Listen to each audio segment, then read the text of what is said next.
Welcome to the Orgasmic Lifestyle Podcast with me, Venus O'Hara. An orgasmic lifestyle is about reaching a climax in all areas of life, not just in the bedroom. Here, we dive deep with expert guests on topics like nutrition, spirituality, personal development, sexuality, and much more. Together, we'll explore lifestyle lessons to help you lead a life that's fulfilling, joyful, and unapologetically orgasmic. I'm your guide, Venus O'Hara.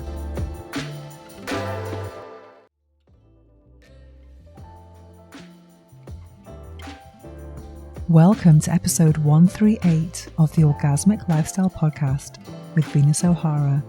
In this new moon episode, we discuss the power of personal values. We speak with Nadina Tyropolis, who is a life strategy coach and personal values expert. I also review the book Think and Grow Rich, Chapter 11, The Mystery of Sex Transmutation by Napoleon Hill. And the episode ends with a guided meditation with affirmations for honoring your personal values. But first, let me share with you my own journey to discovering my personal values. Let's talk about personal values. If you'd asked me maybe 2 years ago what my number one value was, I would have said integrity. This is a value that I discovered quite young in my life. I think I was around 11 when I started to really dislike the Catholic environment that I was brought up in. I went to Catholic school and I had to go to Mass every Sunday, which I really hated. And I saw so much hypocrisy around me, people being bad Catholics in the week, but then kind of, wearing a mask on Sunday just for appearances at Mass, wearing a mask at Mass. And it was all about the appearance. That was more important than actually having integrity. And I just didn't see the point. I just thought, surely integrity, if you were the same all week, you can sleep in on a Sunday. You don't have to kind of be fake. And then, it just seemed, it's a more sustainable option. So I really kind of called out a lot of things that I saw around me. I lost all respect for that type of thing. I lost my religion in a very REM way. I used to love that song, Losing My Religion. It felt very aligned with how I was feeling at the time. And then later in life, I still would have said integrity would be my number one value. And then just a couple of years ago, I attended a personal values workshop given by today's guest. And it really transformed my idea about my own values and about values, the importance of values in general. And I have to say that this was one of the best workshops that I've ever been to. And I attend so many workshops in the fields of personal development, spirituality, and anything that's related to growth in general. Not just for the topics, because as you know, if you listen to this podcast, I'm very interested in a lot of these topics, but also to see how the speakers present their ideas, because I'm an aspiring speaker myself. So I like to see how people organize their ideas, how they interact with audiences, and also how interactive it is. Because I've learned something very, very key, that how I qualify a good workshop is just by how often I'm looking at my phone. Because if I'm not engaged, if it's just after 2 minutes I'm looking at my phone, it means that I'm just not engaged at all. So this particular workshop, I didn't look at my phone at all, which was a really, really good sign. I was completely present and immersed in the activity. And to start off the activity of personal values, there was an introduction to different values. And also we examined the word curiosity. And it was interesting because a lot of people in this group, I don't know how many, I've been 20 of us, had a different idea about what the word curiosity actually means. I mean, for me, I think curiosity is about asking questions, wanting to learn and grow. And other people had different interpretations. And makes you think about human communication. If we cannot define words in the same way, then there's so much room for misunderstandings, which is another topic entirely. But then after some discovery or exploration of different values, then we were given a deck of cards. I don't know how many cards there were. There could have been 100. And each card had a value on them. And we had to just go through the cards and put something to the side if it was not part of our top 5 values, and put it down on the table if it could be potentially. So in the end, we had a lot of cards on the table, and then we had to kind of work out which ones were more important, which ones were the master values, so to speak, and then really try and negotiate with oneself, trying to really work out which values were more important than others. And it was interesting because it was interesting to see how those choices were made. And then I came up with a list of values, which were authenticity, which is a word I really hate actually, because authenticity is so overused. But I decided this word instead of integrity. Another thing that was interesting about these words was that there were some words that had similar meanings, but then we had to see which is the master value. For example, another one was autonomy, independence, and freedom. And I would say freedom is the more kind of the master value in that set, which comes to my second value. Because I think for me, freedom means being in charge of my time, being in charge of my projects, and just being in charge of my life, which is kind of important, I would say. And then achievement and success, love and affection, and health. Yeah. So at the time, actually, I was going through a bit of a, how would I say, a values misalignment with a friend of mine. And I really couldn't put into language or words why I was feeling not so good about this particular friendship. But once I understood what my values were, I suddenly had language to express that this was not aligned with who I am. And I think once you have this blueprint of your values, a lot of the decisions or places we frequent, people and places around us, things can make sense or not. And I think it's also important to know what the values of the company you work for are and have the same values, not just do things, just for money. Just recently, actually, I had a conversation with a potential collaborator. And after the conversation, I was thinking, this person's not going to be a collaborator of mine anymore, because they said something they were offering, something that wasn't, let's say, it wasn't, how would I say, it wasn't focused on values. It was just about making money. And then they said their philosophy was bring the money in first and then think of the values later. I just think, wow, I think you pay a price if you live like that. I think for me, I want to always do things in a good way, and I trust that the wealth or rewards or abundance will come as a result of that.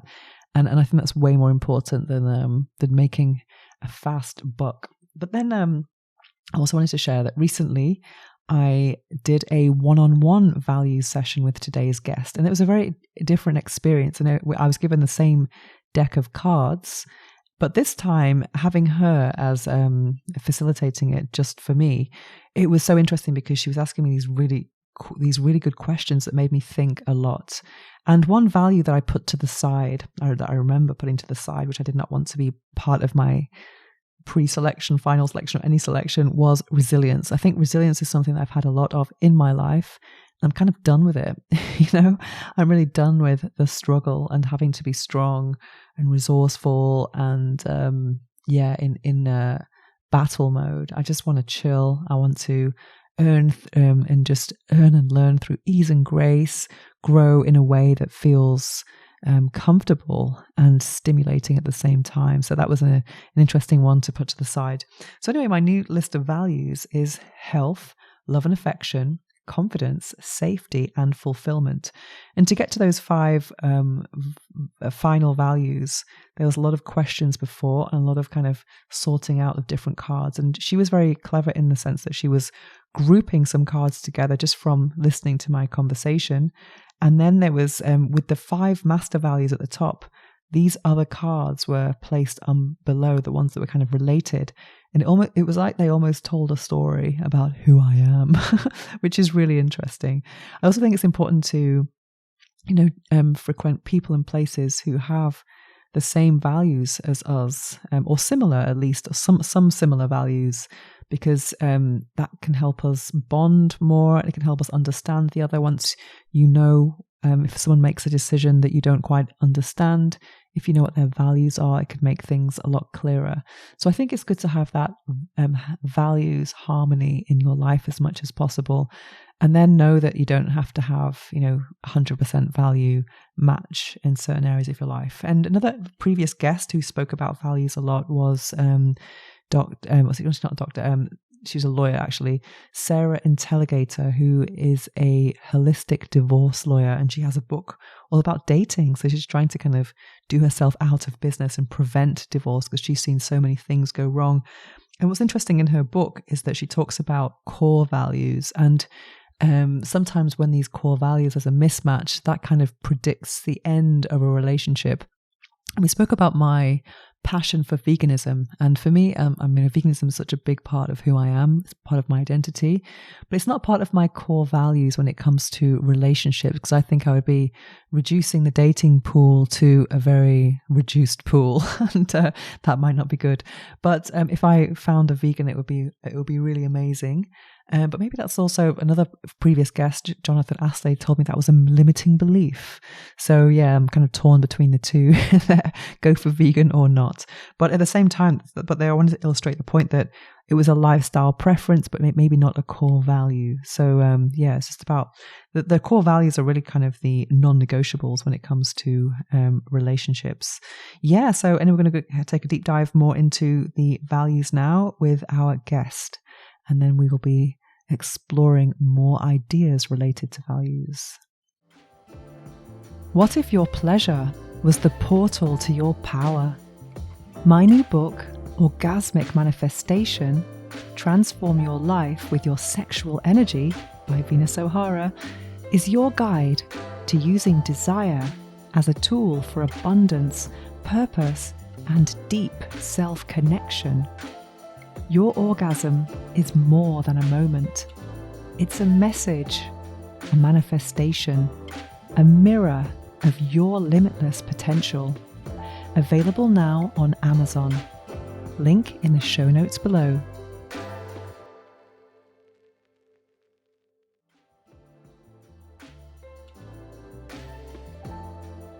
Now it's time for this episode's interview.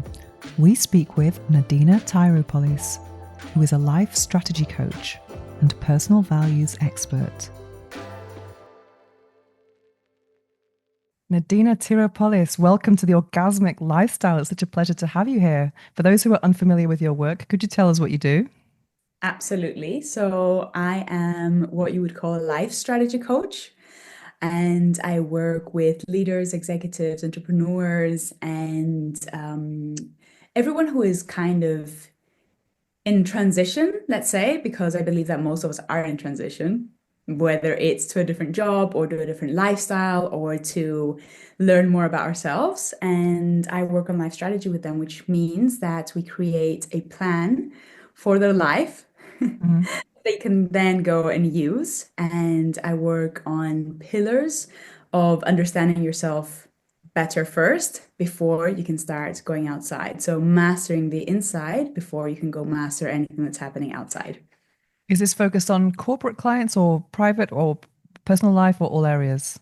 Yeah, all areas. I do have workshops that I do with corporate clients and I use different techniques. I'm very playful in general and I love to play. You've seen it also being part of one of the workshops that I've done. So when I work with corporate workshops, I work with Lego with a technique called Lego Serious Play. Which is super fun and really exciting and really gets everyone on the same side on the table. And then I work a lot with one-on-ones. So people who might be going through midlife crisis, what we call today midlife crisis, which is very different versus 40 years ago when our parents were going through it. I work with executives that want to lead with more impact. I work with entrepreneurs that are trying to build businesses that are authentically aligned with who they are and that their messaging is aligned with what they speak outward to the world, but what also happens behind the scenes.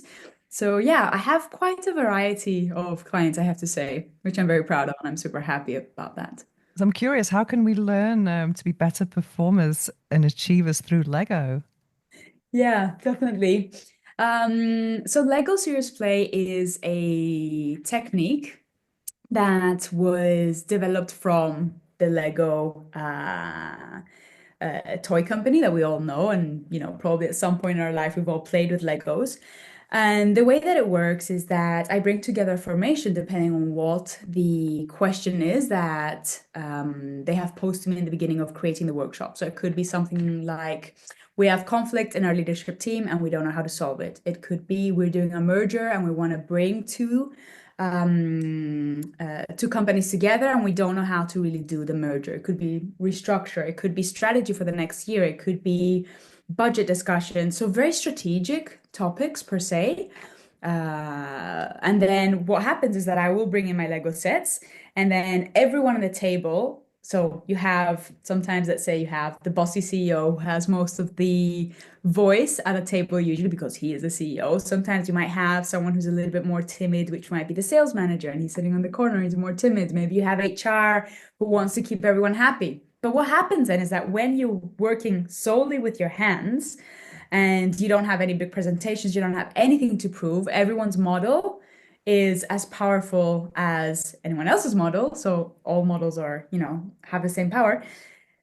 Then something magical really happens there because when you start building and your hands connect 70% more to that subconscious part of your brain, things start coming out and you start connecting to your creativity. You start connecting to new ideas. And then everyone starts building their individual models. And then, depending on what the theme is, you bring all these models inside into one unique model. And that's how strategy is formed by everyone's ideas having the same percentage and percent gravity, better to say.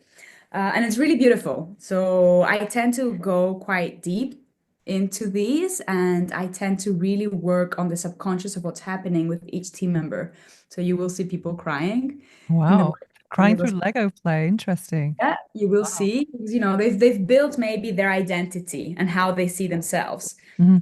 And you ask someone else to build that identity on how someone else sees them. And then Mm. when they see how all other people see them, they get very emotional. Or when they're explaining their identity, and then, there's a little piece here that is a blue piece, and you go, of course, as a facilitator, I'm trained to see and read below all the energy of all the bricks that they're putting in, and you'll ask, okay, what about this little brick here? What does it represent? And they're like, yeah, it represents my emotions, blah, blah. Okay, why is it behind a wall? Oh, yeah, because I tend to be quite close. Why is the wall this color? Oh, because it represents my mom. Oh, Oh, no, I okay. can't believe it. So these things happen and you never expect it. And when executives or entrepreneurs or people walk in and they see it, they never expect that it goes that deep. But Mhm. it does. And then everyone walks away with a deeper understanding of each other. And everyone Mhm. walks away with a solid strategy that they have created. And it's not just a piece of paper or a PowerPoint that sits somewhere. They've actually lived it through this shared model. So what inspired you to follow this path? Of Lego Serious Player or coaching in general? Both. Because I mean you made a Yeah, big transition. yeah, it was a big transition for me. It's been in the making for about 10 years, I have to say. And the truth of the matter is that I worked 15 years in corporate. And in these 15 years, I worked for massive brands. I worked for Adidas for 9 years. I worked for Gucci, for Sephora. I've lived in 7 countries. I've traveled all around the world. And I had a really good corporate career. My last job in Gucci, I was in the headquarters in Milan. I had an amazing team, I had an amazing salary, I had everything you could ever imagine. But there was this really big piece that I was missing. So I was successful on paper, the Instagram life looked amazing, from the red carpet to fashion shows to traveling all around the world, waking up one morning in Korea, like incredible. But inside of me, I was really missing that fulfillment. And what I figured out also was that in the last 10 years, I've been very curious. Curiosity is one of my values. And through this curiosity, I've worked with coaches, mentors, healers, shamans, therapists, you name it. And through that process, I learned that fulfillment for me was very important. So it wasn't only important to have that Insta life, let's say the perfect life. And that's how I kind of transitioned into coaching because through everything that I worked on in the last 10 years, I realized that in this time, very naturally, I learned how to hold space for others. And because I went through that transition, which is a lot of what I work, and I didn't have a life strategy, I was just working day in, day out on things. Um, can you hear the noise? It's very annoying. No, it's fine. Don't worry about it. We'll have edited after. Good. If it gets annoying, let me know and I'll put my headphones on. So I learned, as I was saying, I learned through this time to hold others. And I learned that I love that. And I love Mm, being a coach. And I love to find and help others find that solution to whatever it is that they are challenged with. And that's kind of happened completely naturally. I remember I walked one day into my boss's office in Gucci and I told him, I quit. He's like, where are you going? You have another job. Who is it? Which brand is taking you? I'm like, no brand. And he's like, but what are you doing? I'm just going solo. And he's like, no, come on. Like after 15 years, this career, this position, everything that you have. And I was like, yes. And I don't regret it because the truth was that I was living in value misalignment for as long as I was in that space of working for someone else and fulfilling values that were not mine. mm, I was working on values of recognition, of a constant challenging environment. I was working on resilience. I was working on these things, but none of these are actually my values. My personal values are freedom.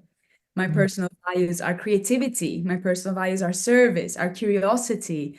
These sort of things that now, as I coach, I can embody them every single day in my Mm. work.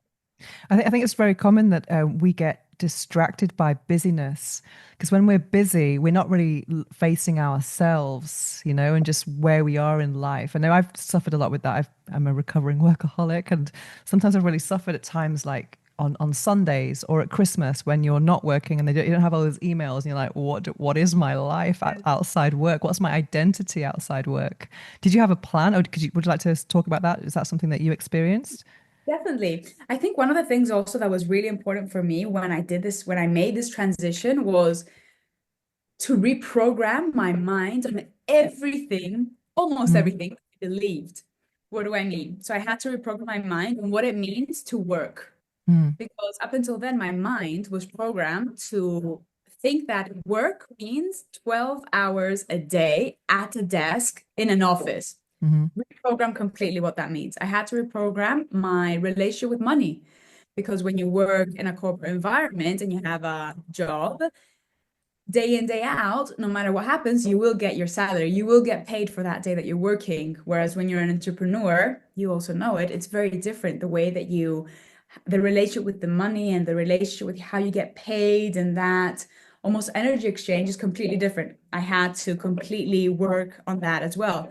And I had to work on also what success means because social conditioning is so strong and we have been taught that success means having a job, maybe having two kids. I'm almost 40 now. So having two kids by the age you're 40, working for someone else.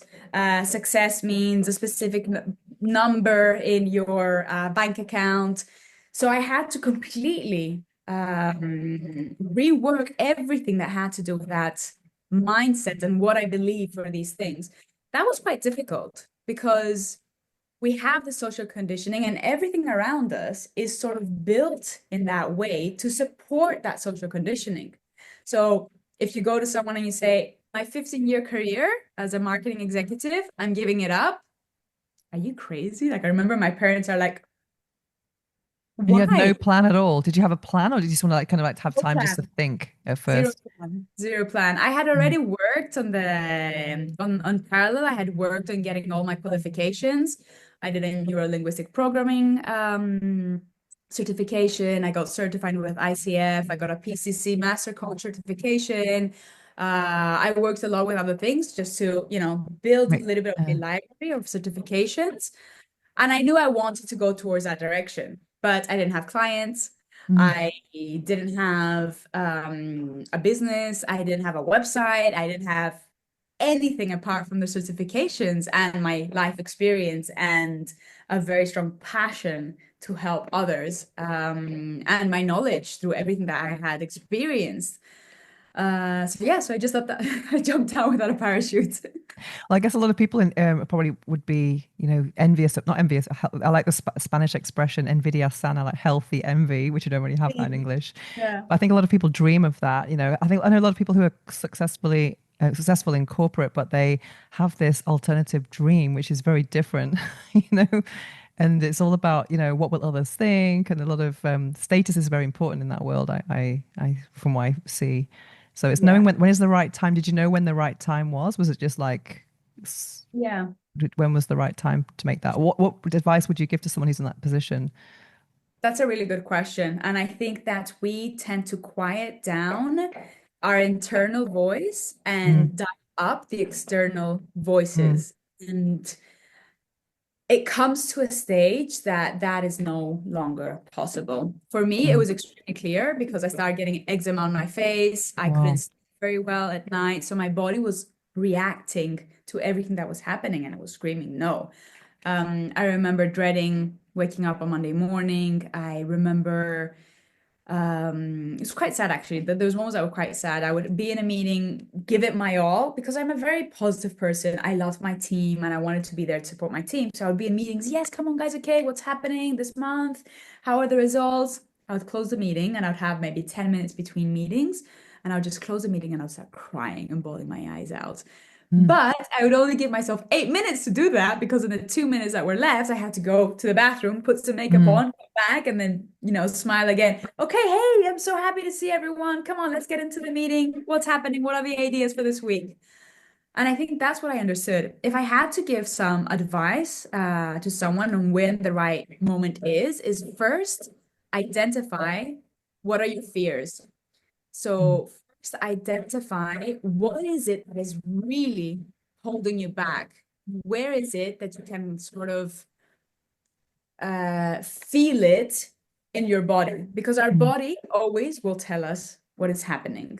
There are always signs with that. So I think that's the advice also. And there is no perfect moment. Don't wait mm, for the perfect moment. Create the perfect moment. So mm. ready is not a timing, ready is a feeling. That's a great quote. I love Yeah. that. Do you love Mondays now?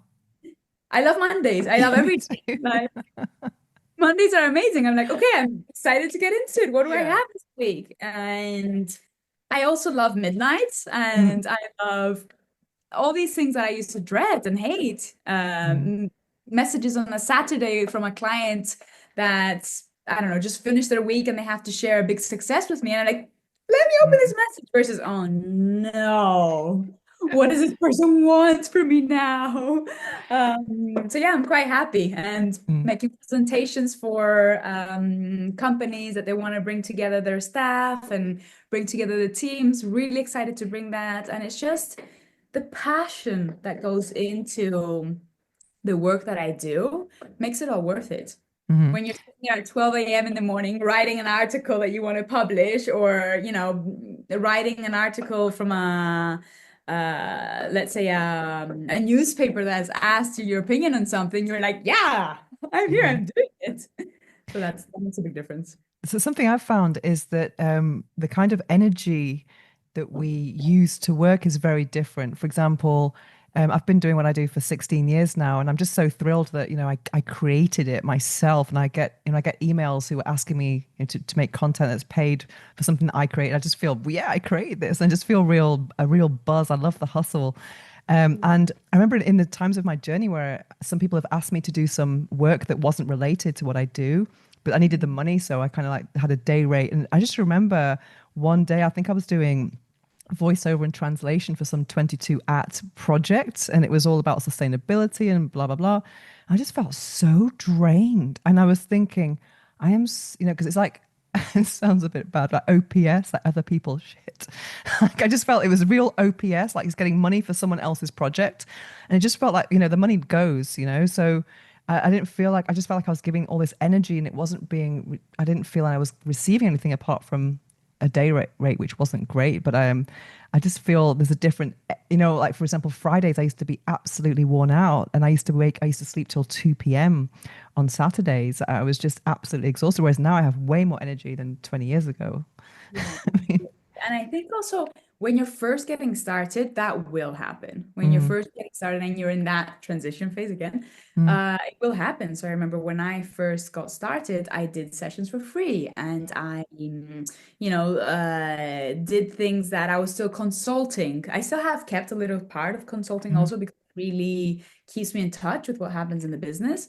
But I was doing, more consulting and I was like, oh, or I was taking mm, clients that didn't really fill my mm, cup, let's say. mm, And I remember coming out of these sessions feeling exhausted, as you say, mm, and then starting to work on plan Bs and what would I do here and what would I do there. And another expression that I really love is that for as long as you have a plan B, plan A mm, is not going to work.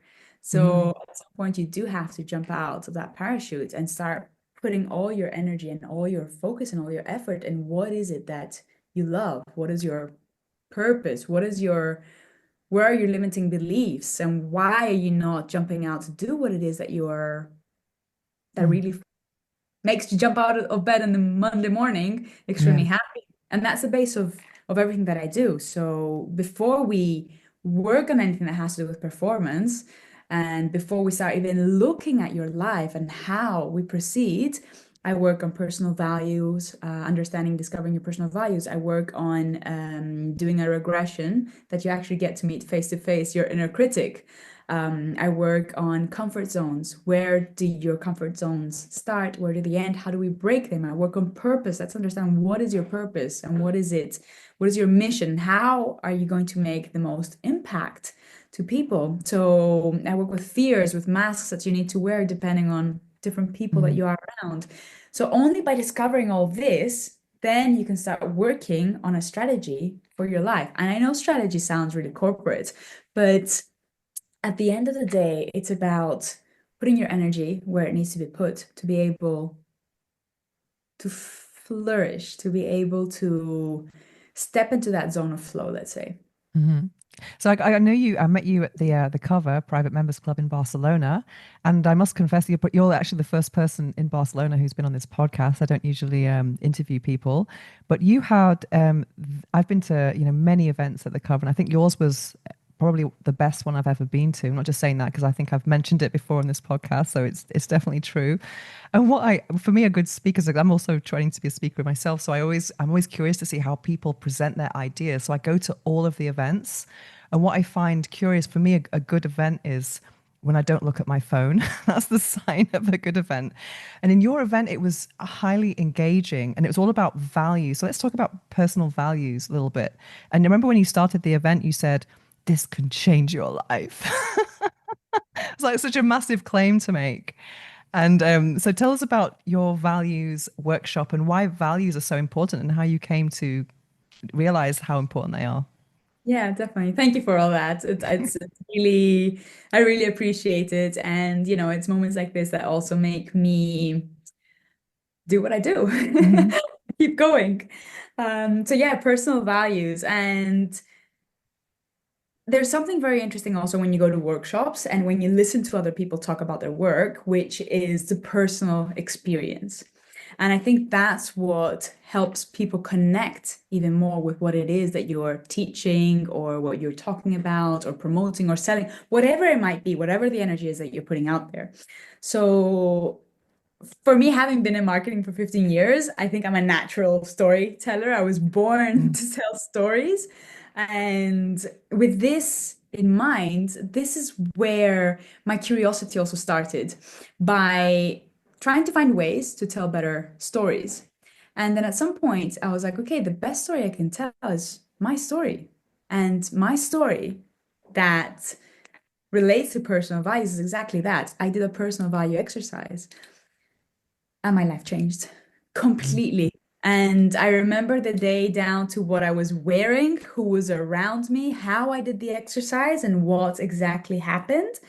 And I remember I did the personal values exercise. It was done as a corporate workshop. at that moment with my team, a team of very high emotional leaders and very intelligent people that we were really shaping the business. And we sat and we did this exercise. And I remember looking down on this piece of paper. It was done very differently. I also worked on the card game that you're very familiar with, and I like the gamification part of it as well. But I remember sitting down and looking at that piece of paper, and I just got so emotional. And I said, what am I doing here? Like none of my values are being fulfilled. None of them. Freedom. I was working 70, 80 hours a week, traveling all the time. I didn't even, like, at some point, my friends are like, why do you even have a house, like an apartment? Like, what is the point? So I didn't have freedom, creativity, everything that I would put out with a lot of love on my creative streak would always be sent back to me with corrections, with other people's ideas, because that's how corporate works. When you have a CEO or a VP on top of you, they will always have input, no matter where you are in the world, what the company is. That's just how corporate works. So I wasn't allowed to be fully creative. Then service, I wasn't allowed to serve from the place of love that I'm serving now and the passion that I have helping people really unlock what's inside of them. And then this fun element also, which is also part of my values, I didn't have this fun element of to be able to play, to be Mm. able to be completely who I am and authentically who I am and walk into sessions. And then last but not least, curiosity. I looked at curiosity. It was on that piece of paper, and I looked at curiosity, and I was like, yeah, I'm not exploring, I'm not playing, I'm not having fun, I'm not growing in the way that I want to grow. I was growing professionally, but I don't even have time to be curious and to like really pursue the things that I have a little bit of question mark on and I want to learn more. And then when I saw that, I remember putting down the piece of paper, becoming very emotional. And then I went home that night and I was like, this cannot be my life. I cannot continue living in complete value misalignment. And no wonder I'm unfulfilled. No wonder I'm not happy. No wonder Monday comes and I go into panic mode. No wonder I'm crying in between meetings. And that is where everything completely changed. And I completely changed my life. I quit my job, as I said. I booked a one-way Mm. ticket to Thailand. And the Wow. rest is history. Yeah. Well, what I take away from your session is that we had all these cards and we had to just choose what our top five values. But there were 100 cards potentially. Were there 100 there? Close to 70. Okay, 70. So Yeah. what I took away from that, a few big things. For example, before we did the card exercise, we analyzed the meaning of curiosity. And it's so interesting because that meant different things to different people. And for me, curiosity is asking questions, like that inquisitive nature. And that can be just something, could be learning for someone else. It's very interesting. But it just made me, I was thinking of the deeper implication of that about how that can affect relationships, because two people speaking the same language, they just don't get each other because they mean something completely different. And sometimes I've just done some promotional work for this new app called Vuln, and it's for to help couples communicate. Is it with AI? It's really interesting because I think a lot of couples need a referee kind of thing in terms of communication. Another thing I took away from it was, I love money. I have a whole shelf here with just money books. I'm just so interested in the energetics of money. But I realized that wealth wasn't a value of mine because I know people who just purely work in investments, so buying house flipping, and it's just stocks, where they're just looking at graphs all day. That for me wouldn't have that fulfillment. So I just realized that wealth wasn't a value at all. So it's really interesting how what I thought was a value wasn't actually in the top five at all. And just how those words mean different things to different people. And something else that I realized at the time, because I was going through some what you mentioned just now, value misalignment. I was Mhm. going through value misalignment with some friendships, and I was really suffering because of it, not quite understanding why certain things were not, energetically clicking for me anymore. And I realized it was values, and I realized my values in friendships are being healthy, being sober, girl code, discretion. And I realized that I was with people who didn't have those values. What you told someone in confidence was repeated. No girl code, no like and people getting very drunk and getting very reckless and that kind of thing. I just thought, wow, I just felt this, when you put two magnets together the wrong side, that repelling, I felt. So it really kind of gave me the language to kind of understand what was happening in my life. So that's really important, the value misalignment. And yeah. And it's interesting also because values can change. Yeah. So sometimes we might gel, let's say, with some Mm, people at a specific time of our life. And then as we all grow, some people grow faster than others. Some people grow in different directions. Some people want to have, put their energy in completely different things. And the growth can be in completely misproportionate, let's say, can be completely misproportionate. Your values do change. mm, And I tend to say, because people ask me, how often should I do a personal values exercise? And I say, whenever you have a big change in your life, that's the mm, moment. So if you're going through, let's say, motherhood, if you're going through a transition in your career, if you're going maybe through a big divorce, if you're going through, and it doesn't have to be only negative things that are happening, like could be a divorce or health journey as well. If you're on a health journey, then suddenly those old friendships no longer align if they just want to get drunk and you're going to start juicing or spot something. on, spot on, and then your values sort of Mm, change. It's really beautiful as well. I've done a couple of value sessions for couples, and I've done a mm, couple of value sessions for parents and kids. The mm, last one that I did is it was a CEO, and he wanted to do it with his son who just turned 18. And it was really beautiful because they learned so much more about each other. So the child understood why the father operates in specific ways and how what is important for him and vice versa. And when you do it in a group setting, because I also do this with a lot of corporate companies, when you do it in a group setting and you start to understand how people work, there's a completely different dynamic. So you start to understand that, okay, Nadina's creative. So when I'm asking her to stay and work on Excel sheets, no matter she's not happy. But if mm, I give her a project that she can put her creativity in, she flies. Or, Venus, for example, one of her values is um, harmony. So mm, of course, when we're all screaming and there's no harmony, and we're all working like crazy and there's no balance and there's no anything, that's why she's like, her mm, nervous system is not regulated. mm, um, but it's just really amazing to understand. And especially with relationships, when you mm, are so close to people and they're people that you have in your life, it's a very beautiful question to ask them, what are your mm, values? And if they have, like, I have no idea what you're talking about, because most people don't know what their values are, then have that exercise and have that as a game that you play, and have that as a talking point. And it changes completely. And that's the truth, that 90% of people don't know what their values are. And this is a statistical number based on mm, my clients and my work. And there's two categories of people. There's either the people who walk into my values. Oh, wow, balloons. Walk into my values. That's the Zoom function of balloons.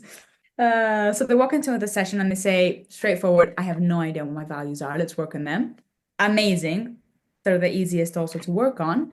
And then you have the second category, that are people who think that they know what their values are within that 90%. And the deeper you go into it and the more we dive into subconscious, we get to realize that they're not their values. They're the values that have been instilled by maybe their family, maybe a first mentor, maybe a first boss, maybe a girlfriend. And it's as simple as a girlfriend when you were 16 told you that no matter what you do, you're never going to be successful. mm, And then you take on this value of hard work, let's say. And that keeps you trapped to your office and to your desk for 14 hours a day. And then you're like, yeah, I'm hardworking and this is what it is. And then the more we dive into it, we understand that that is not your value. It's been a value that you have been carrying on you for a very long time, but it doesn't serve you anymore. And that's mm, where we start to realign and look into, okay, let's look into your 5-year plan. Where do you want to be? Do you want to embody this value? No, I don't. It's just exhausting. Okay, great. Out. mm. Let's work on something else. What do we replace it with? What makes more sense for you now? Oh, community. Okay, great. What does that look like? So it's this beautiful game. And yeah, back to the question of relationships, it Mm. really changes dynamics. Something I've found, if this is common or not, but I found that there are consequences for following your values.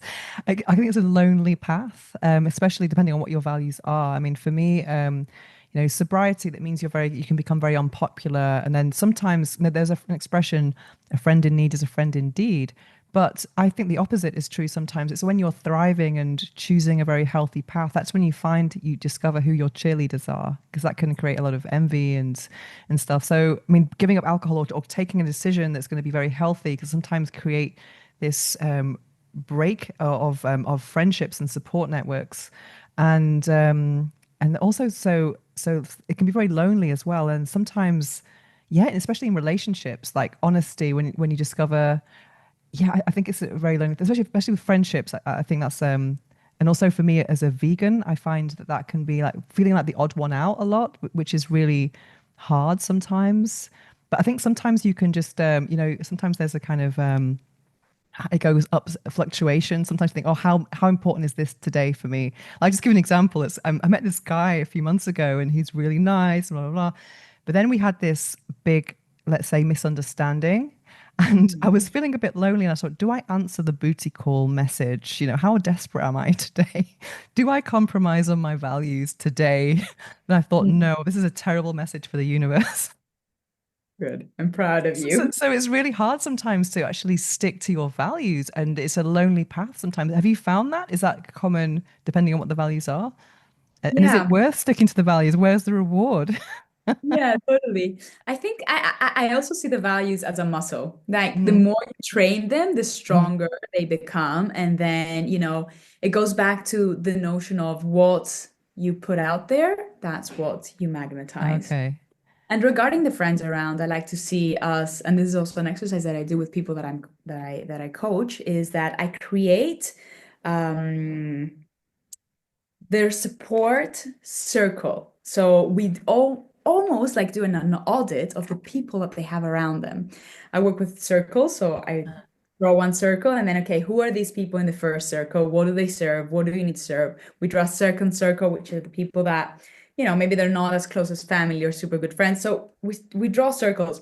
Why we do that is that because the idea is that if you look at the five people that you surround yourself with, you're probably the summary of these five people. Mm, So if, let's say in your case, the five people that you have are people who like to go out, who are not vegan, who like to party, who would like to numb, because there's a very big conversation and a very big question there of why are they doing what they're doing and what's behind it, and if the people that you're surrounding yourself with are people who like to get into trouble or keep going with the wrong people just because of loneliness or whatever it is, then that will naturally also rub off you. mm, So taking a step back and looking at the people that you have around you, are these people that are moving you to the right direction, or are the people that they're moving you towards a direction that you don't want to be in anymore? That's a very deep question, obviously, to ask, and it takes a lot of mm, analysis to understand, but it can be a lonely path. It depends also on what your values are. mm, So, and how you're living your values. We have extremes, and I like to mm, to the polarities. So let's say if you have one straight line and you look at the two polarities of that line, and in one side is the extreme of I'm never going to follow my values, and then I'm just going to, whatever comes up, I'm going to answer that message. I'm going to go out. I'm going to, maybe it's people please or not stand up to whatever it is that I believe and not be honest and not communicate clearly. And then the other side is like, I'm going to be 100% in my values, no matter who I'm going to piss off or who I'm uh-huh, going to in my life. It's about finding the most authentic position within this line mm, and slowly move it more towards the extreme end of I am going to embody my values, because then you start attracting people around you that embody the same values. It's not easy. And I think mm, that the times that we fall off the wagon, let's say, that's where we are not doing justice to our values and we allow other people's energies to come in and we allow people to persuade us to maybe do things that are not really aligned with our values. But it's as long as you're working towards that other side of that linear line with the two polarity sides in the end, then it's a win. mm, And for some people, I see clients that I work with that are on the more extreme side, and from one day to the other, they're like, myself included. I quit my job, I leave, goodbye, ciao, this is it. I'm going to embody my values, cut out all the relationships that are not working for me. And then you have other people who are like, okay, going to work on a plan, and that feels more comfortable and more authentic to them. And I'm going to work on a plan to slowly, day by day, go onto this embodiment of values. So I'm going to have the conversations first with the people that are around me because I don't want to cut them out of my life, and see if they're okay with my values, and see if they want to switch, and see if they want to be in the same journey with me. So it's about also finding that authentic way to embody Mm. your values, that in a way that it doesn't feel scary. Yeah, well, I find the most beautiful thing is for me is sometimes some of the closest friends I have are people who've been, in my life for a long, long, long time. They don't have the same lifestyle or values, but they still are accepting of the growth. And I think that's so beautiful as well, even though they might smoke or they might, have very different values. But I think that's beautiful as well to have this tolerance of like whatever you do, I'm still your friend. So I see that side, but also I see the other side of like, as you say, that we are the result of the five people we spend the most time with. Maybe they're not like the inner circle now, but they're people who've always been there, and Yeah. that's beauty in that. I have a friend I can think of who's very accepting. No matter what you do, she's there, and I just think that's really beautiful. Whereas I'm not like that. I'm like, oh, they're doing that. I don't want to be near that. I just feel this energetic. It's like you said earlier. I think we should really observe how our body feels in certain situations. Our body definitely keeps the score, and that's the name of a popular book. But I think there's this like observing those feelings. Does it feel expansive and safe, or does it feel like a rejection? And yeah. And then one question I've asked you many times actually is, do our values change depending if it's corporate or private life or friendship, social? Are they always the same? And what do you think? Yeah, I remember we talked about this as well last year, and it's a really fair question because a lot of people think that we have one personality at work, or, I need to have my stuff together at work and I need to be a specific way. And then when I'm alone, I'm in a different person. I'm more relaxed. I can feel more comfortable in my skin. And then with friends, something different. Like work So hard, play hard kind of thing. yeah, exactly. A lot of people, feel that way that, here I'm a boss lady and then I'm like this super chill person. The way that I see it is that who are you most authentically, and how much easier your life would be if you could just be one person through Mm, all these different scenarios. So maybe you have your five top values, and maybe when it comes to work, maybe one more might be in there, like a complementary value. Maybe with friends, it might be one more complementary values when you're alone. But I would personally say that your values should not change. So mm. whoever you want to be when you're alone, if authenticity, let's say, is one, and speaking your mind, and authenticity means I just show up as I am. If I want to show up with all my emotions, if I want to show up and be No filter. no filter, or I have this extreme humor that not everyone understands, maybe it's black humor, whatever it is, or I want to show up with this weird thing that I'm wearing today. You should be able to do it no matter where. Because Mm, then we go into what we call masks. We go into the wearing of the masks depending on who you are with. And that is exhausting. mm, So if you're thinking that, okay, at work, I need to wear a specific mask of being imperfect, or I need to wear the mask of always getting shit done, or being the person that always has everything together and always has a solution. Whereas in the reality, we're not perfect. In reality, you don't want to work today. In reality, you're super tired. That's okay, because it becomes a mask and it becomes a persona that you're building towards, especially when you work in corporate environments and you're not a freelancer and you don't have your own business and stuff.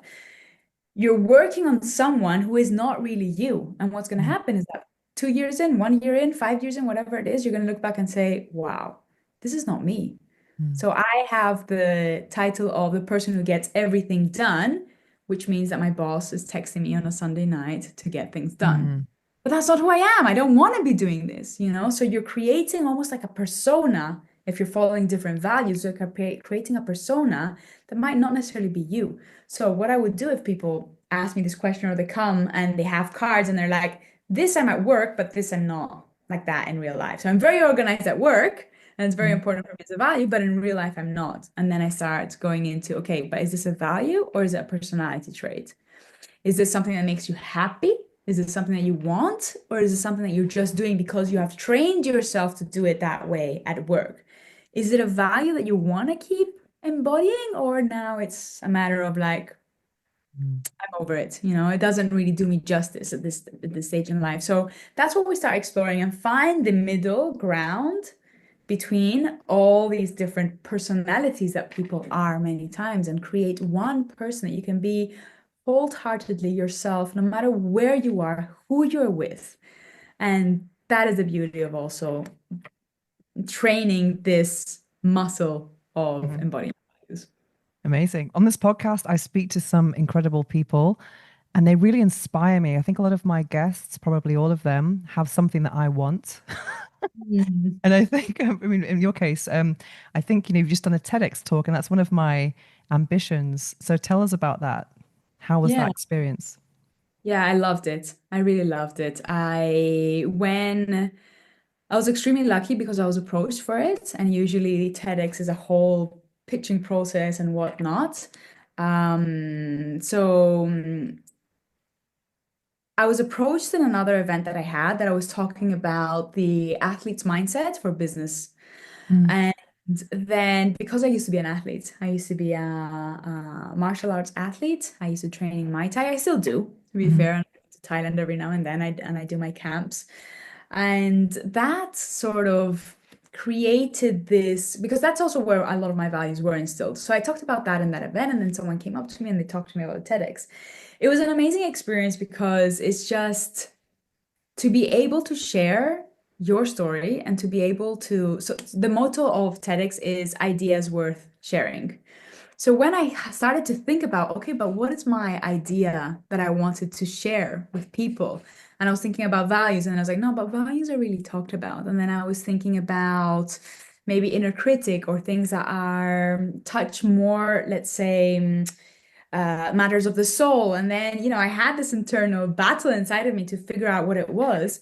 And that's when it hit me because I was also, literally hit you because it's martial arts. it slapped me. Punched me in the face.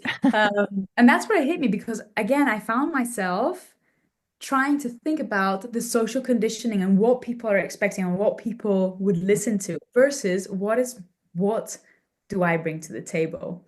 And that's exactly what it was. So I talked about social conditioning and I talked about how to break through social conditioning by using your values. And what social conditioning is the script that we have been told about how things need to be done.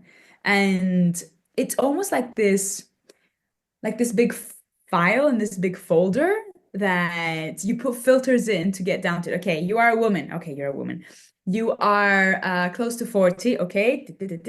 You live in Europe. Okay, you live in Europe. You have this color of skin. You have these characteristics, whatever it is. Okay, here's your life plan. You should be making this amount of money. You should be having this job. You should be having a mortgage. You should have this qualifications. And that's not it. Mm, We're all following this adult checklist that was handed to us, that has been written by someone else, of what success means, of what being in love means, of what couples mean, of what work means, of what all these things that you're supposed to have, that you need to have, which are not even your need. mm. And that's how the idea came for the TEDx talk, and that's what I talked about. And What's it the was actual title of it? Is there an official title, or do they title it after when it comes out? Yeah, so it's the alignment hustle. Oh, okay, I love it. Talks about the alignment hustle and how value alignment is the new hustle because we're Mm, used to hustling and that's what we've been taught. I watched my dad work endless hours, endless hours. He used to work shifts. He used to be an airplane mechanic, and he worked shifts and he would, work really hard to provide to his family, and that became my motto. And I work really hard watching my father and my mother, to be fair. She had her own business, work really hard. But then breaking out of that social conditioning and saying that I don't have to continue this pattern is really powerful. So I talked about that. I stood on the red dot. I had some really amazing speakers that also brought a lot of wisdom to the table.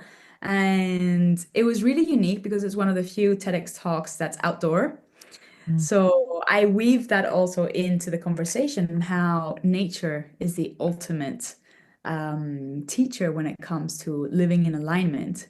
Because you see the tree there, it grows. It knows when to grow, how to grow, where to turn towards the sun. It knows.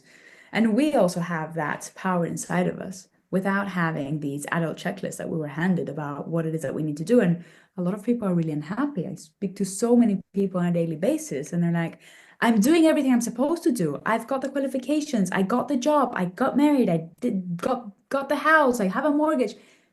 And I'm just unhappy. What mm. happened? What happened? Why did they give me this checklist that's not working for me? And then we start to rework that checklist. So that was a little bit of what the TEDx talk was about. Goes back to what we talked about at the beginning about the, distractions and the busyness, how it distracts us from who we Yeah. are and just facing ourselves. Yeah, listening Mm, more to the voices mm, outside and listening to the voices inside. And mm, what is your little voice screaming on the mm. inside? What is that little voice telling you that we Yeah. ignored? Because it's So, the toughest part. So difficult to do. so what about the behind the scenes? How was the preparation? Did you have a speaking coach? What was it like? Yeah, so I did have a speaking coach, so they provide someone that will help you with your presentation. I think also because I have been in marketing for so many years and presenting and making presentations for me was kind of um, a very natural process to go through all this. You have a discussion with the speaking coach, and they really help you, firm up if you need Mm, anything. Um, it all happened very fast, to be honest. And then they have some rules that you need to follow from TEDx because it's a global organization and they're kind of trying to ensure consistency across all the different TEDx's. And then you show up, you have, a little bit of a rehearsal before, a conversation. It's quite casual, to be fair. In Barcelona, it is the one that I was part of. It is managed by a business school. So you have a lot of the students also participating in it, and it's a really beautiful experience for them. You have someone doing all the marketing, and you have someone doing the videos, and you have someone doing the DJing, and you have someone, so it's a really beautiful experience for them as well. But I have to say that it was a lot more casual. mm, And even though in the beginning I was quite nervous about it, I'm not gonna lie, because it is a big name and it is a mm, really big accomplishment that I'm really proud of. But as soon as I stepped into the red dot and I just looked around me, I just felt being outdoors also helps. I just felt this calmness and being really grounded, and everyone is there to learn. So you're talking to this audience that is just like sponges ready to absorb and learn. And I had a little bit of an interactive part also in my TEDx speak, and everyone was interacting and raising their hands and participating. I had a lot of people walk up to me after and, tell me how much they related to what it is that I talked about. And it was beautiful because I also got so many messages after on LinkedIn from people saying that I totally feel it, I totally see it, and mm. asking for advice and, keeping that conversation alive. Absolutely. Very lots of fulfillment there. Just it's a massive reward. So what about a couple of questions I ask all my guests? What is the book that changed your life? Yeah, it's a really difficult question. Really? Because it's like love reading. Because I think that I read so many books and so many different genres Mm, completely, like, you know, anything from spiritual books or business books or whatnot. So I was thinking about that yesterday because I know that you asked a question. I was like, okay, how do I narrow this list down? And I started narrowing the list down, and suddenly I have 10 books. And I'm like, okay, that's too much. And let me narrow it down a little bit more. And there's five. And I was like, but I really love that book. If I had to choose and say my favorite books, I would say that The Gift of Imperfection by Brené Brown is a really beautiful book. And it was one of the why it changed my life. It was one of the first book that kind of set me on this self-discovery journey many, many, many years ago. It talks about performing imperfection to be worthy. It talks a lot about that social condition that we have and how to replace shame with self-compassion and how to embrace the messiness. Because I also grew up in an environment that I felt that I had to always be perfect and I had to put in a lot of work. So that helps me a lot, and it talks a lot about external validation. So that would definitely would be one book. Um, I think another book that I really recommend, it is a life-changing book, but for different reasons. It's more like a one-on-one therapy book for anyone that can't afford a mentor, a coach, a therapist at this stage of life. Reinventing Your Life is an amazing book. It is by, I have it here. Wait, let me check. Jeffrey Young and Janet Klosko. So I read it so many times, it's kind of lost its form and it's full of notes. But basically, what it is psychology one-on-one. So uh, it's rooted in childhood trauma, which everyone at some point has, a little bit of childhood trauma in there. It's filled with tests, it's filled with case studies, and it really helps you rewire everything that you have been taught. And for me, when I started reading this early in my journey of self-growth, I could really identify with everything that there is in here. And I could really see the patterns, and that's what helped me start working on the patterns that I have. I'm gonna stop here. I've got like tons of Okay, can you books. imagine? Yeah. I I'll was just asking because cover. I want to kind of have, I just want to read life-changing books Yeah. because I get Yeah. a lot of amazing tips from my guests. And one that was really amazing that you might, I don't know if you'd be interested to know if you've read it, is Psycho Cybernetics. Have you read this book? Yes. Oh my Yes. God, isn't that amazing? Beautiful. Beautiful. Yes, beautiful. It's so interesting. And it's very well Mm, written also, because I mhm, feel that sometimes when it has to do with psychology, books tend to be very heavy. mhm. But I felt that that was quite, it was really interesting. This is Yeah. also a really beautiful book. It just helps you really dive into, it's pure therapy, but it helps you Mm. really dive into all yeah, all your conditioning and understanding yourself in a way that it wouldn't be possible without getting external help I will for me. definitely be looking at that on Amazon. Yeah. And another question I ask everyone is, what is the phrase that you live by, or phrase, affirmation, or quote? Yeah. I think something that I do tell myself daily, it's not exactly a mantra or a quote, but it's something that helps me a lot with my work, is a conversation that I have a little bit with myself, a little bit with the universe. I do it on a daily basis, and it's something that I do not skip any day. And it's a question of show me how I can do more of your work today. Because I believe that at the end of the day, we're all here to do the work of the universe. And I have chosen a path that is very connected to helping people really align internally and helping people really uh, move out of their brain and more into their purpose of what they're meant to be doing by creating impact and becoming better leaders and becoming better people and becoming more aware of what is happening around them. So I think show me how I can do more of your work today for me has become a very important question to ask myself daily, and ask the universe around me daily. Amazing. So, question for you, because I know your coaching business is called Dara Impact. What does Dara Impact mean? Yeah, I love this question. So I'm half Greek and half Scottish, Uh-huh. and I have quite a strong connection with my Celtic root. So when I first started the business and I was trying to think, okay, I need a name and what do I do? And I was looking into these Celtic knots Mm. that are extremely beautiful and have a lot of meaning behind them. And there is this one knot that is called the Dara knot. And what it represents is the logo of my company. And what it represents, it Oh, yeah. represents the roots. Yeah, there you go. That's it. So it represents the roots of an oak tree and Oh. represents how the roots are intertwined, let's say, to be able to sustain the weight of this big, beautiful tree. I chose it because I see this parallelism between coaching that in order for any result to come and move forward, you need to work on the roots first.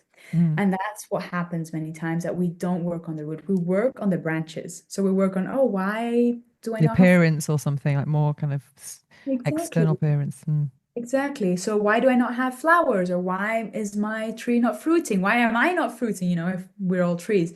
It's because there's probably a problem in the roots. And that's why we go really deep to create that strong structure of knowing who you are, knowing everything that you represent, where you want to go, your purpose, your inner values, critics, all the things that we talked about. And once you have these solid root system, nothing can throw down that tree. And then you'll see beautiful flowers and birds coming and Oh, bees and fruit and whatever it is that you want to bear in your tree. The only way by doing that is by having a solid root system. And that's where Dara was born. amazing. So where can people find you?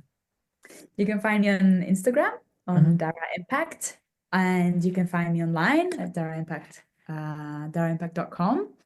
And yeah, I love to get in contact with people and have discussions, beautiful discussions that we do. And these are the two places. So you do one-to-one coaching, you do corporate coaching. So how can people work with you? Yeah, so I do one-to-one coaching and corporate coaching, as you say. For my one-to-one coaching, I usually do coaching programs. And they typically last around 6 months. I have to say that I'm extremely grateful because most of my clients that we work with just get into this habit of self-love, because I really think that coaching is self-love and taking care of yourself, and they continue after that. And I have a program called the Alignment Code, which is all about that internal alignment. Why I tend to work on longer periods versus just 1 month or a one-off session is because we are rewiring patterns and we're working with really deep-seated knowledge that you have there, and patterns and awareness and all these things that you've probably had for more than 20, 30, 40 years of your life, depending on how old you are. And it really takes a lot to rewire all these neural pathways that have been created that are firing in a very specific way. So yeah, that's it.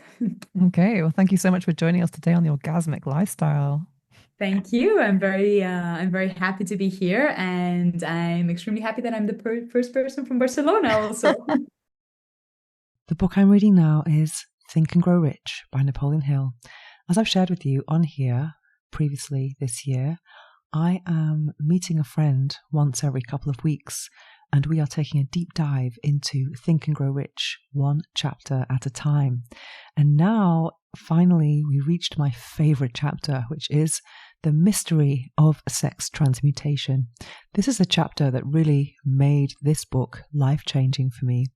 I remember reading it in 2018, 2019, and I couldn't believe there was a different angle or perception of the power of sexuality. I thought I knew it all, but obviously not. And I really loved how the idea of transmuting your sexual energy and focusing that energy or harnessing it towards your non-sexual goals. And that's something I've become increasingly interested in that is to say, the non-sexual application of sexual energy, something that's more deep than the titillation of orgasm, and something that's not as fleeting, something that's a bit more lasting. I don't know how to describe it really. But this chapter, The Mystery of Sex Transmutation, I would describe the first part of it as being about sexual energy and how that is linked to success.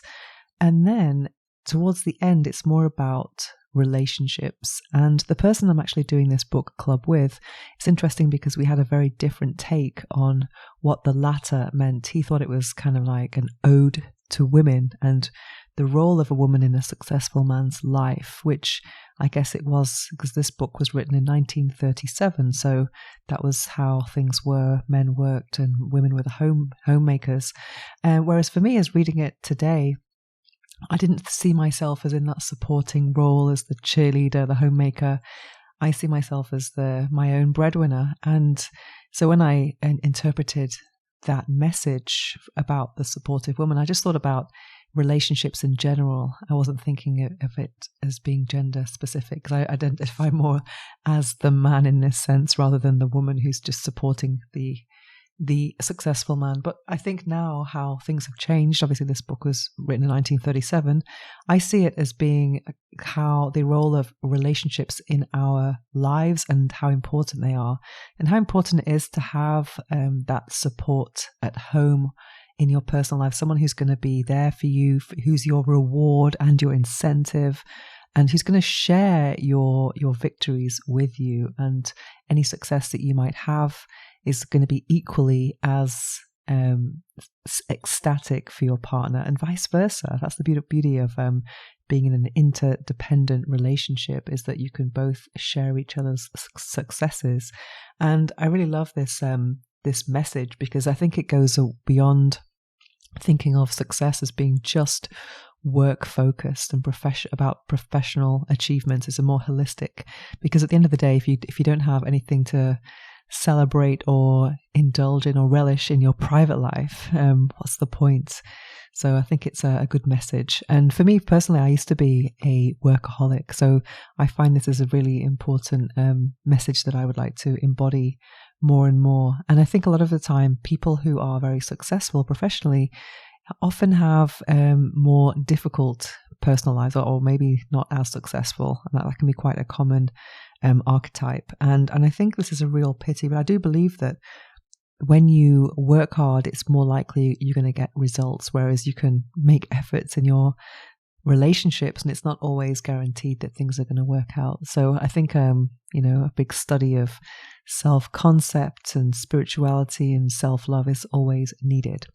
But yeah, so that is Think and Grow Rich, the mystery of sex transmutation. But going back to the beginning part of it, which really is the part that changed my life, I discovered that sexual energy can be used for manifestation, and that's a really empowering thought, because I used to think of orgasm as just being about pleasure, which is no small thing, because so many women especially are quite blocked from their own pleasure for many reasons.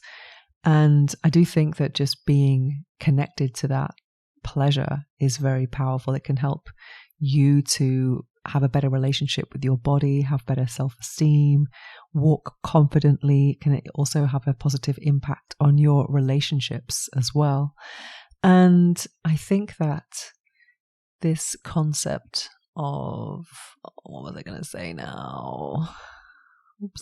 I used to think that was the most important part or the most powerful part of sexuality, but then learning that it could actually help you with manifestation, to achieve your dreams, was even more empowering. So I remember Googling things like sexual energy and manifestation, and I came across the orgasmic manifestation method, which also called as the O method.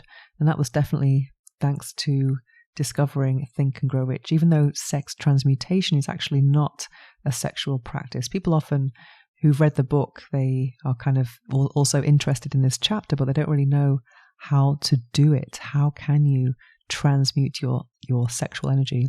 In simple terms, it would be to, instead of having a physical outlet for this accumulation of energy, it would be like redirecting it through breath, or even thought and just meditation towards other parts of your body, maybe filling your body with this energy and then indulging in a different activity. Something like, it could be creative, it could be doing sport, something that's related to your desired goal, your desired outcome.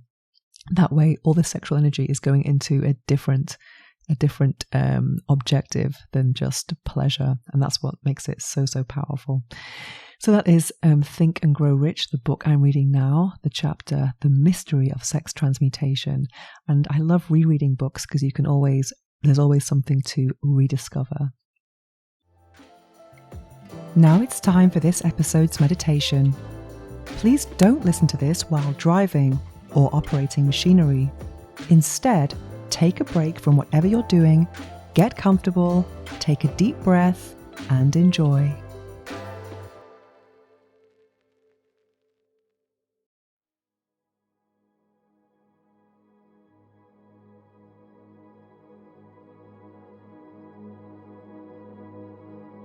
I am guided by my values.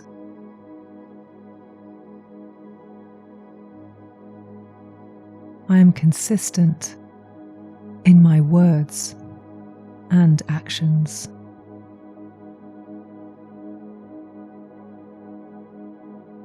I am rooted in purpose and self-respect.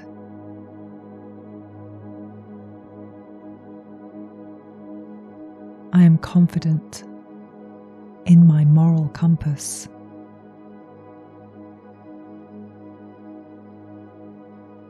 I am respectful of other people's values.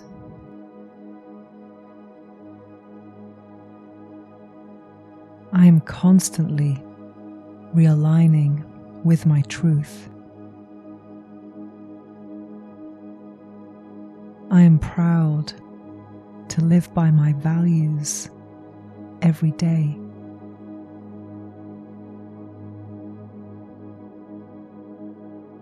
I am guided by my values.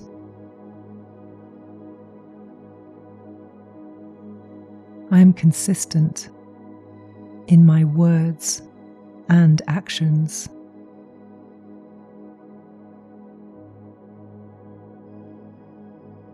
I am true to what matters most to me.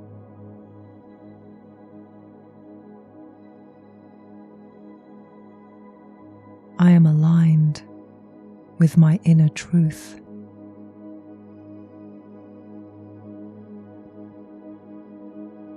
I am grounded in what I believe in.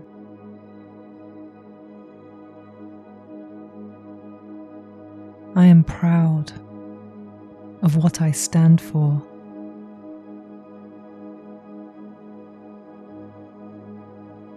I am proud to live by my values every day.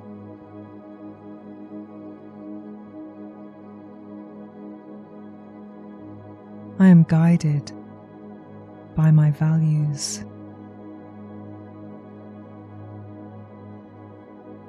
I am consistent in my words and actions.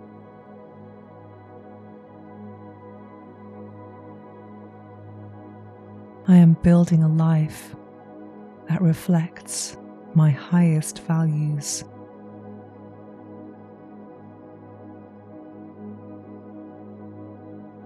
I am free to choose my own path.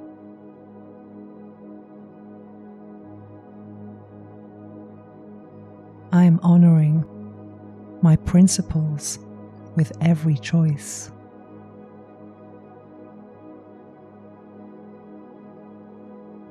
I am at peace with my decisions.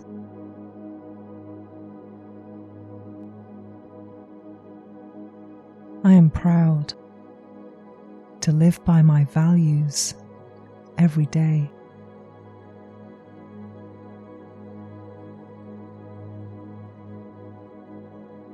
I am guided by my values.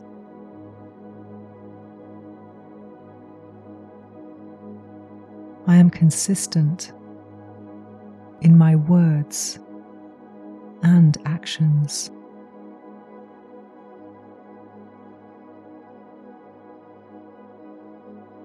I am aligned with values that honor my truth.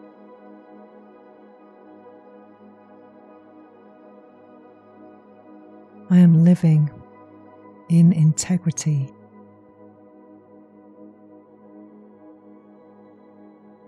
I am loyal to my authentic self.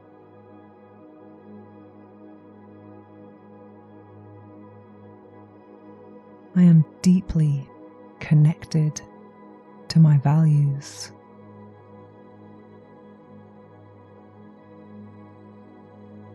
I am proud to live by my values every day. I am guided by my values.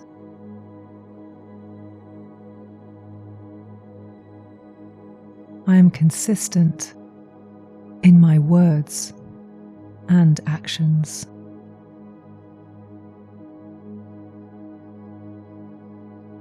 I am rooted in purpose and self-respect.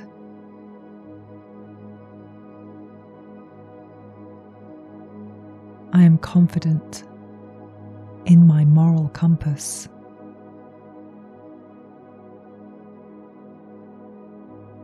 I am respectful of other people's values.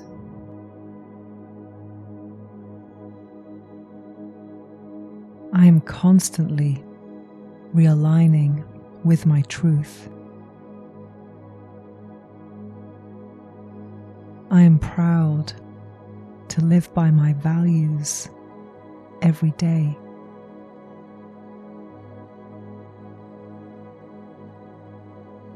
I am guided by my values.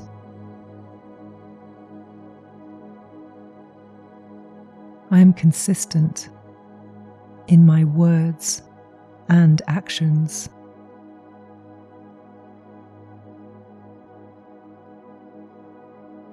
I am true to what matters most to me.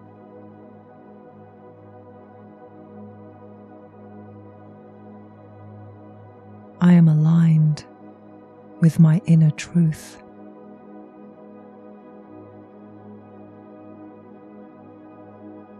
I am grounded in what I believe in.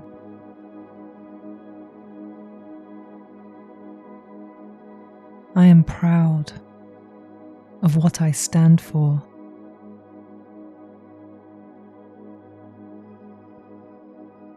I am proud to live by my values every day.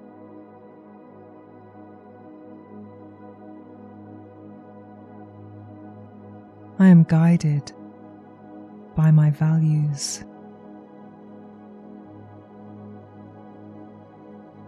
I am consistent in my words and actions.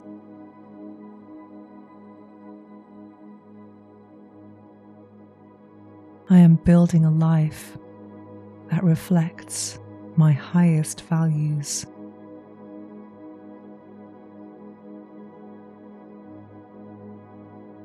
I am free to choose my own path.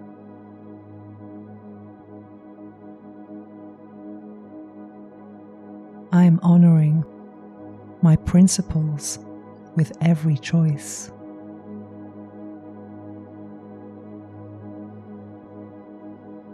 I am at peace with my decisions.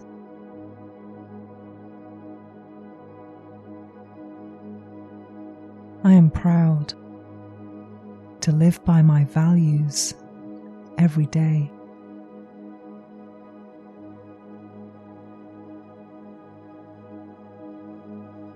I am guided by my values.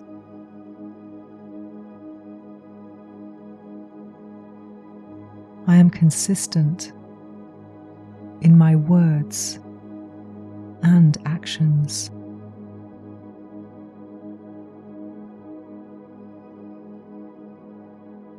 I am aligned with values that honor my truth.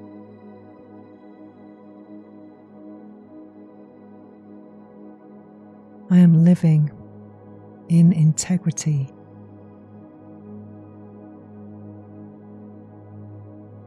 I am loyal to my authentic self.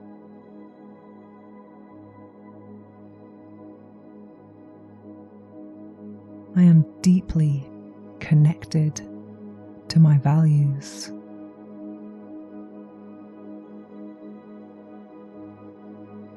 I am proud to live by my values every day. I am guided by my values.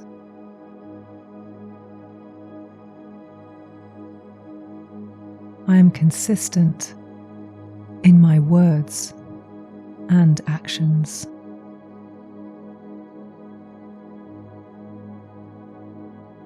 I am rooted in purpose and self-respect.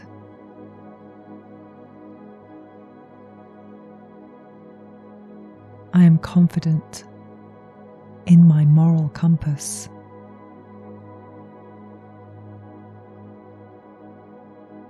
I am respectful of other people's values.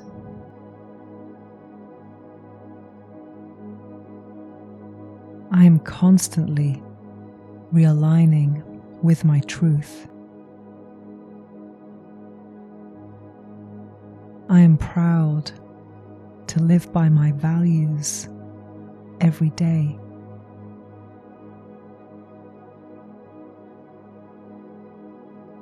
I am guided by my values.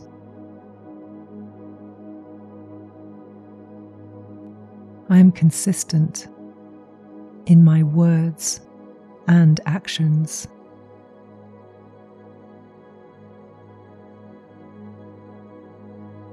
I am true to what matters most to me.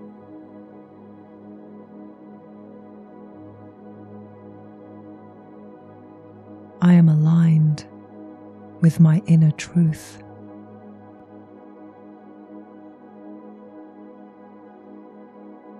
I am grounded in what I believe in.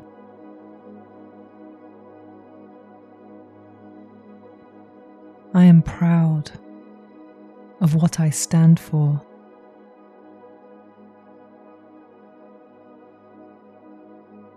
I am proud to live by my values every day.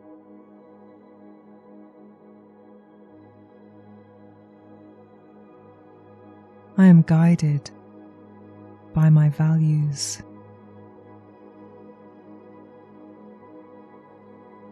I am consistent in my words and actions.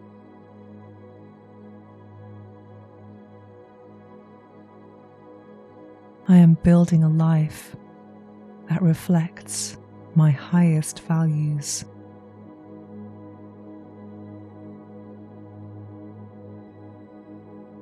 I am free to choose my own path.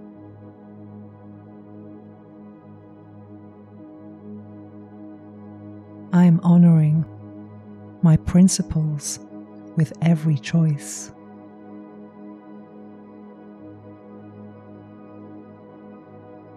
I am at peace with my decisions.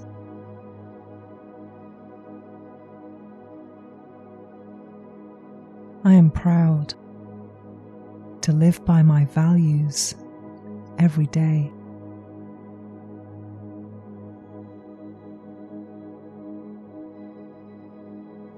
I am guided by my values.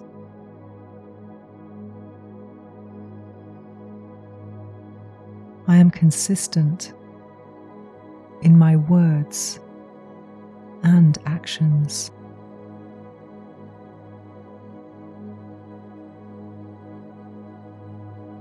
I am aligned with values that honor my truth.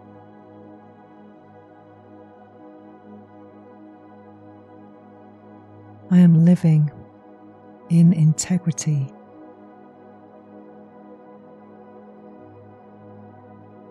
I am loyal to my authentic self.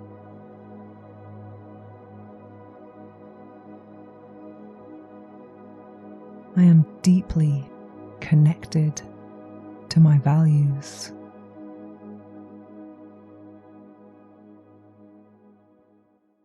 I am proud to live by my values every day.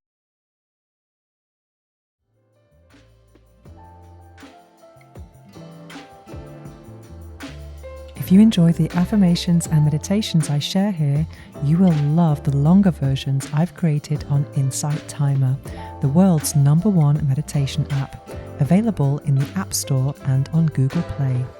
Every Friday, I release a brand new guided practice on topics like love, health, wealth, motivation, abundance, and many more things, all designed to help you relax, recharge, and realign. Just search for Venus O'Hara on Insight Timer or follow the link in the show notes.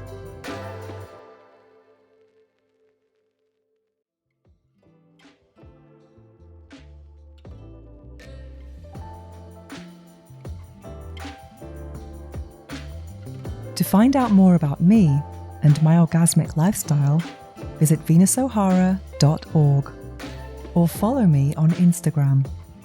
The Orgasmic Lifestyle is also on Substack and YouTube, where you can watch all the interviews with our experts. All the links are in the show notes below. Make sure to search for the Orgasmic Lifestyle Podcast by Venus O'Hara in Apple Podcasts, Spotify and Google Podcasts, or anywhere podcasts are found. And click subscribe so you don't miss any future episodes. Thanks for listening, have an orgasmic week, and make sure every day is a climax.